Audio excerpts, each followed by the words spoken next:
On dirait que Donald Trump essaie aujourd'hui de trouver une sortie à ce conflit. Nous sommes le 9 mars et Donald Trump affirme déjà que le conflit avec l'Iran est presque terminé. Il se prépare à revendiquer une victoire. Il dira probablement « Nous les avons détruits, nous avons gagné ».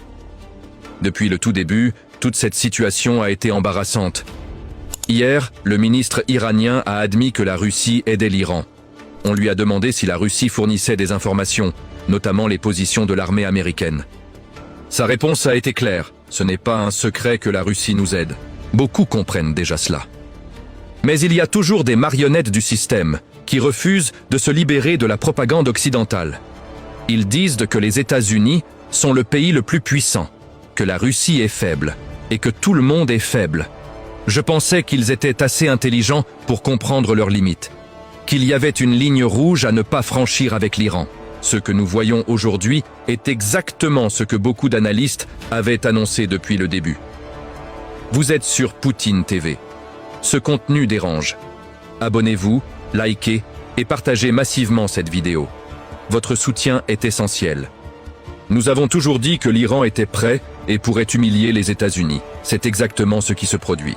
Les États-Unis n'allaient pas s'engager totalement dans cette guerre, notamment à cause de la Russie et de la Chine.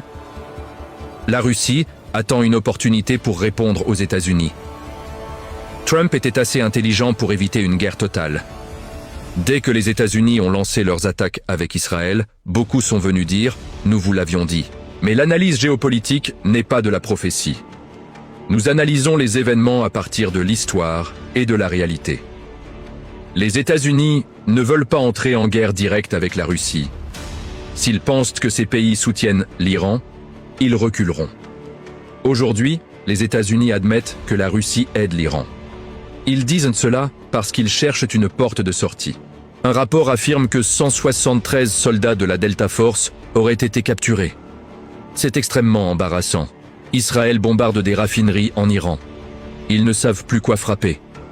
L'Iran aurait détruit de nombreux systèmes radars.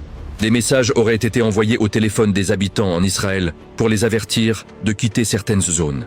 Selon certains témoignages, Tel Aviv subirait des destructions importantes. On parle de plus de 1000 soldats américains tués ou blessés. L'Iran aurait même perturbé le détroit d'Ormuz, ce qui a fait grimper les prix du pétrole aux États-Unis. Le nouvel ayatollah iranien pourrait être plus dur. L'Iran pourrait considérer que l'arme nucléaire est leur seule garantie. Tout cela pourrait pousser Trump à reculer tout en proclamant une victoire. Ce conflit montre qu'il n'était pas prêt. Restez vigilants sur Poutine TV. Abonnez-vous, likez et partagez. La réflexion critique est votre meilleure arme.